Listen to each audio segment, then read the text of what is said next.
Alright guys, how we doing? It's AndyKapt20. Welcome to my kind of hints and tips videos, if you want to call it that. This is part 1 of 4 throughout this week. In this video we're going to be looking at controller setup and kind of tee shots, if you want to look at it that way. We're going to be discussing a number of things over the next 4 days. So it'll be 4 consecutive days I'm going to be releasing different videos. It's basically going to be from your shot, from tee right down to your putts, and any kind of tips in between, and hopefully try to better your game. As you guys are fully aware, I am not in any way, shape or form, and I do not claim to be a good player. I'm slightly average, I would say, and I've kind of came a long way within the last month and a half because I've been implementing a lot more serious tactics. I've not just been willy-nilly banging about with silly wee things. I've seriously been looking at how to try and improve my swing and improve my game overall, and it's really made a bit of a difference. So the point of my channel is to pass as much information that I've learned over to you guys in this kind of format where it's easy, it's relaxed, and you can try it. If it doesn't work, it doesn't work, but it's just something to bear in mind. So my swing was a bit of a killer for me. I moved from pro clubs to masters clubs about 2 months ago. First couple of times I played with them, I was like, wow, why didn't I do this sooner? Then it just dropped off a cliff. I was getting fast, I was getting slows, my swing line was like a 5-year-old's drawing book. It looked really bad. So I had a wee look at some threads, some posts. I've spoke to other guys about how to improve swings, and I've just kind of brought together all the different techniques and try to put it into a more easier way of passing information over. So when I've been teaching either Stace to play, or when my pal comes up, he has a wee shot and different things like that. And the other night we were up having a drink and he had a shot of the game, and within about 5 minutes of me just talking to him and trying to improve, he got quite a respectable swing line, and it was just to do with how he was holding the controller. He is a gamer, so hopefully I should help you guys anyway. Alright, so we're going to jump straight in. The first thing is we're going to look at is how to hold the controller. But before you do that, I'm using obviously a PlayStation, so I'm using a DualShock. I don't know how well this works with Xbox, so maybe throw this bit out if it doesn't apply to you guys. So I used to play with my controller set up wirelessly or Bluetooth into the PlayStation. Somebody left in one of my videos a comment to say try plugging it in, and I didn't actually know you could do this apart from try to charge it. So I plugged it in and I was still getting bad shots. I didn't realise you need to go into the settings and actually change your communication method to USB, and that's what I done. So if you plug it in through USB in the front of your controller and into the controller, go into, I think it's device management, inside there they've got controller, change your communication method to USB, and make sure that when you do plug it in, you get the wee symbol coming up on the left hand side to show you that it's charging, and also you've got the wee USB symbol. If you don't have the USB symbol, you've not done your settings. Okay, that's the first thing. That's going to give you a direct link to your PlayStation. You're not getting interfered with your Bluetooth and your phone or Bluetooth headsets or anything like that. The other thing to bear in mind is if you have headsets plugged into your controller, take them out. It has been known to cause problems. So whether it's through the extension or through the stereo and microphone jack at the front of your controller, they have been known to cause problems. So the only thing that's connected to my controller is the USB cable for the purpose of this. Okay? You should see some pictures on your screen now about some positions I do with the controller, right? Reference back to them because that's how I currently play my shots, and I'm happy with them. So we're going to use a base setting, and that base setting is you sitting down. If you've got a dad bod and you've got a wee bit of a belly, winner, because so have I, and it works quite well. Rest, when I talk about the controller handles or controller grips, I talk about the stems which come out that you can hold onto your controller at the bottom of your DualShock. Rest both of them on your belly in line with your belly button. That should allow your wrists to rest on your legs if you're a bit of a man spreader like me. Okay, and grip the controller like you normally would with your left hand. So this is position 1. This is the basic that we're going to reference from. You're going to have to learn what's wrong with your swing, and I'm going to show you some improvements and how to change it.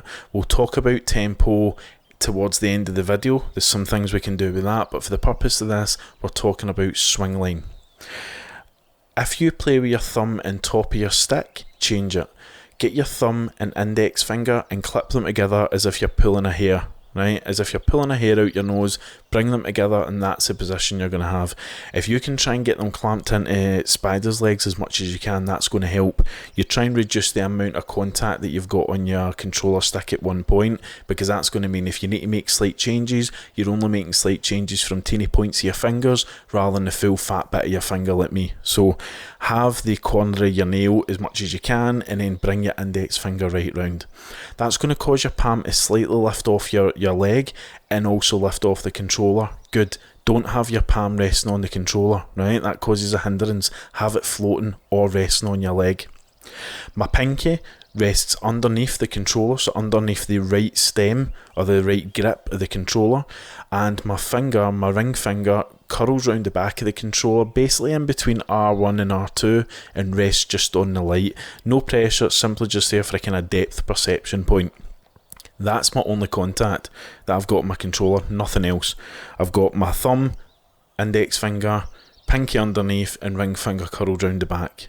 My middle finger is independent. Stick that out if you want, or rest it on the controller, whatever you want to do, but it shouldn't make any difference. We're going to just play a shot.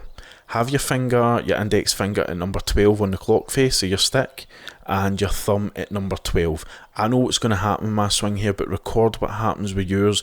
Don't worry too much about your backswing. Your backswing's probably going to be okay because your finger's quite powerful and it's quite sensitive about pushing it back in a straight line. It's your thumb, it's the white line we need to be sure of. So I know what's going to happen with mine, but keep an eye on yours. Let's play.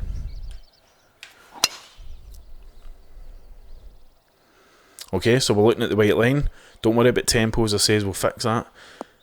So my black line's pretty straight, my backswing's okay. What's happened is I've went a relatively straight line up to the last third, and then I've curled it off with my thumb, right?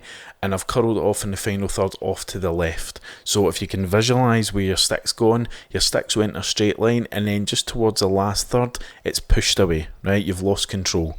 So if yours is pushed off to the right, do the opposite of what I'm going to tell you.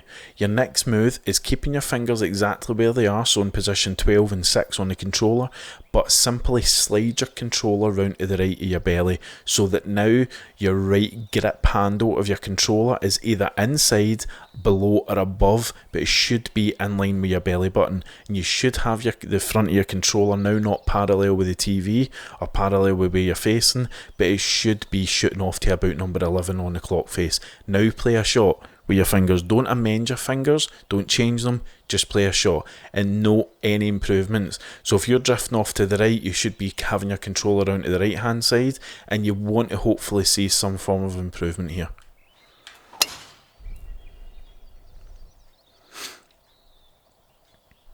Okay, so what's happened to my line is, I think that's the first time I've ever hit one of them. I thought it just went through them. That's made me happy. So what's happened in that one is I had a relatively straighter swing line, but I was still curling it off at the top. If you've got much of the same, we're going to change that. If that's fixed your swing, great, go and play.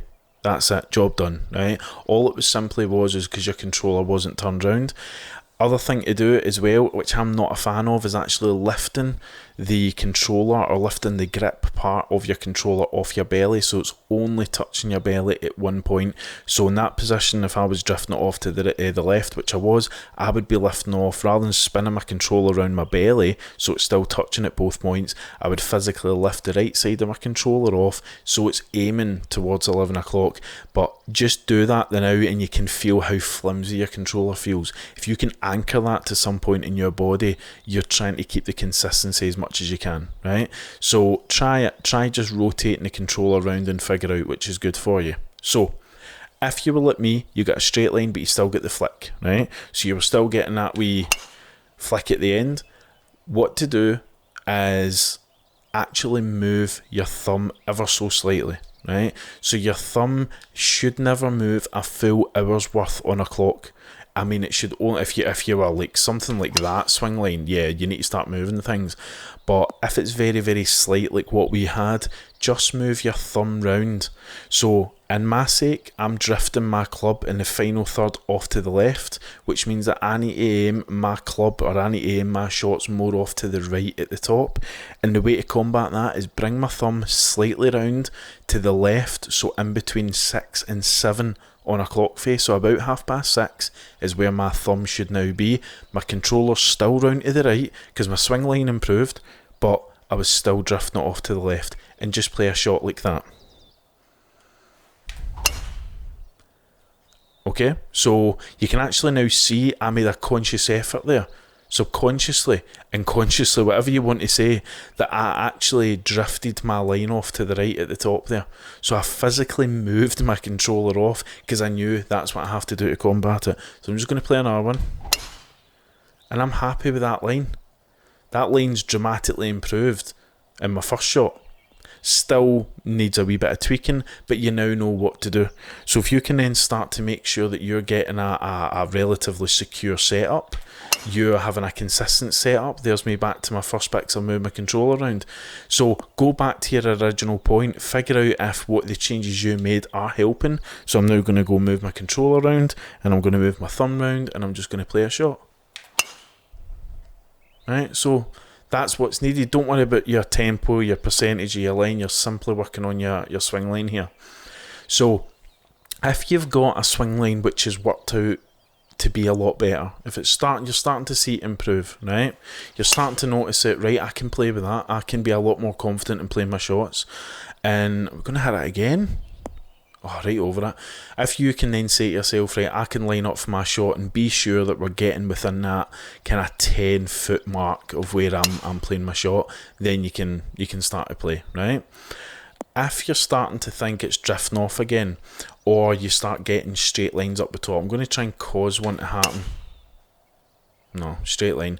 Which sometimes you'll find, and you'll maybe see in my previous videos, is I was getting wee straight lines. So at the very, very top of my swing, there was a line drifting off, right? That there. See that there? That wee line just drifting off. And that severely caused my shot to go. As you can see here, it goes well off to the left or off to the right. The reason for that is because I'm gripping the controller either too hard, or I'm gripping it with 2 fingers, and I shouldn't be. So when I'm out in the course and I'm playing my shot, my backswing, even though I start off my finger and thumb on the controller and it's nipping it, it's not a tight grip, it's just nipping it enough just to, I can move it about if needs be, but it's not tight. What I do in my backswing is my thumb, I didn't realise I was doing it, but my thumb actually lifts off the controller, and it's just my finger that's pushing the controller back, right? So why am I only getting a... Oh, was that your previous shot? That's what it was. So that there, that wee line, that's what we're going to combat in this one. When I'm pulling back, my thumb actually lifts off the controller to stop any restriction on the controller getting pulled back. Then at the top of my swing, so here, my thumb joins my finger, and that is the only point in my swing that both fingers are touching the controller. And then on my downswing, my thumb takes over and plays itself, and it's not been restricted on my finger.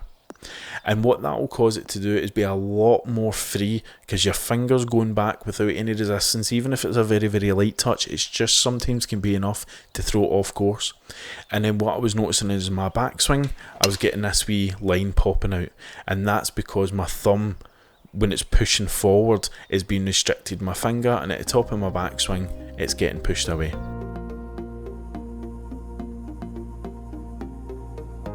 The other method is actually aiming your controller towards the ground. So you might have heard 1 or 2 wee flicks in there, right? What I mean by flicks is that, right? You can actually hear the controller. And on my backswing, I'm not too aggressive, so I'm right up next to the microphone, so it's probably going to be quite a crap shot here, but we'll see. This is my backswing, right? I'm not doing this, right? I'm not forcing it back. It's a controlled pullback with enough force that it's going to be a perfect, right? So that's fine with me. Same with my downswing. I'm not forcing it. If I was forcing it, you're going to get a fast, right? And there's your very fast. You're fast coming out because you're forcing it. You're being aggressive with it. Don't be. So if you find that you're getting very fast downswings, aim your controller towards the ground. So the light at the front of your controller, aim it down so that you're still resting the 2 points on your belly, but it's now aimed towards the ground. And your thumb is going to stay in the same position and your finger's going to be in the same position. But when on your downswing, your thumb's going to act as if it's kind of raising up towards the ceiling, and you get a flick effect, just like this. So you should hear it. Okay, you get a flick, right? As I said, don't worry about my line, I've lifted my controller up here. So that should cause your shot to flick, or that should cause your controller to flick, and it should be an audible noise, and that should cause a much straighter line, a much more accurate line as well. Okay, so there's my flick.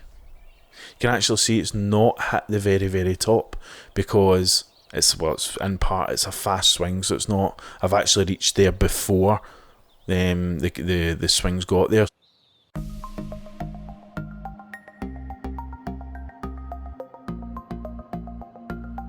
Okay, so hopefully that's helped. If it has, leave a wee comment down below. Whatever you need to do, if you want to see more pictures of how I can hold my controller, I'll put them up. It's not a problem, but this might not work for everybody. I pretty much guarantee it doesn't, but from what I've seen, it's helped me massively. And yeah, we'll take it for there. So leave in the comments below, give it a like, give my channel subscribe.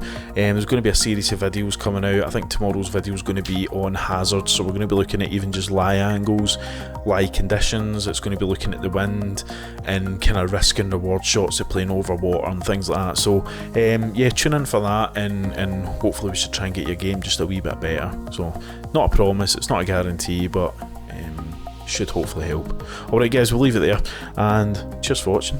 Okay, bye.